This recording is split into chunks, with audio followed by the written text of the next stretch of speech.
हे पहा, पंकजाताई या पालकमंत्री आहेत. त्या आमच्या मोठ्या भगिनी असल्या तरी आईच्या भूमिकेत ते कालही बोलल्या.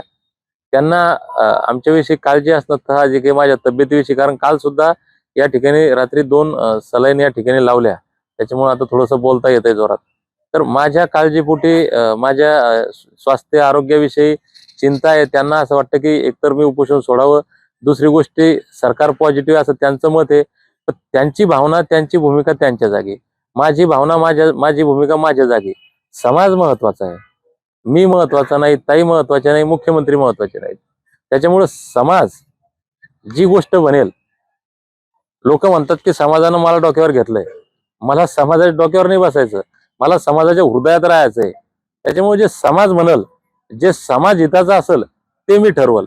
मी समाजाचं ऐकल, बाकी कुणाचं ऐकण्याला म्हणजे कसं ऐकणार, हा विषय आहे.